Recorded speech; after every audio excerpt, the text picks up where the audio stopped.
see you again around here. I know it's been a long time. Don't you remember we are gonna talk about the economy? He was been together the years. Oh, well, that's gonna be so easy. I'm glad we really know about that. So, each of one of us are going to talk about the most important periods in the economic history. Like telling what we get to live and learn. I'm going to begin. As you remember, I lived through the Industrial Economic Revolution, where the market knew how efficient were the monopolies. Actually, in the beginning of the 17th century, Antoine Cournot appeared.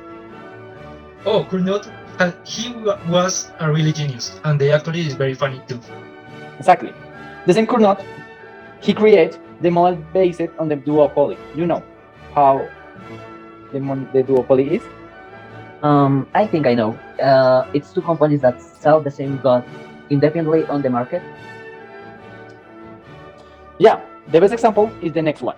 Two firms are selling the same spring water, but the firms are not allowed to conform the cartel by working together.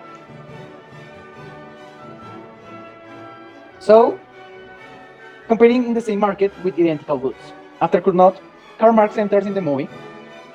Didn't he talk about the value of labor and product? He writes that in the Economic Manifesto.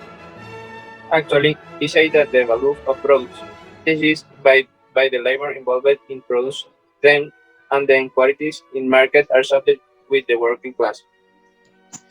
He also worked in the capital that if they want equilibrium in the system, must be a revolution to replace market capitalism. That's why the communism is important in history. And because of Marx's influence began the communist revolution. He used to believe that the economic organization of society formed the basis for its social and political organization, and said that one of the biggest problems in capitalism are the competition and monopolies control, and the fight between producers in the market.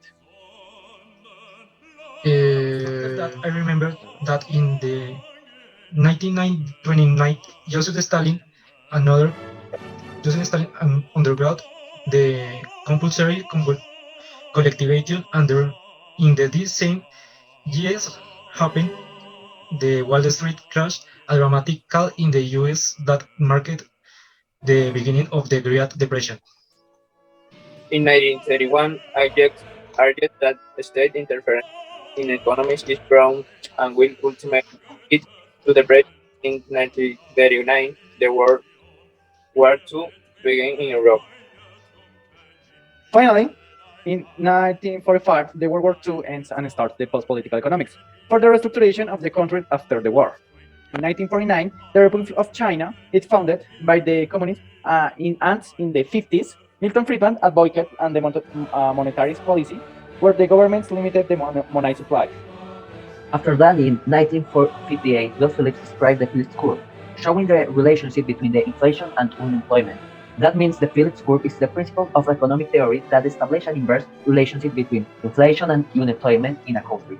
This is one of the many links established between the economy and the monetary perspective of the economy. And any provide by Aki was great to help the economy worldwide speaking.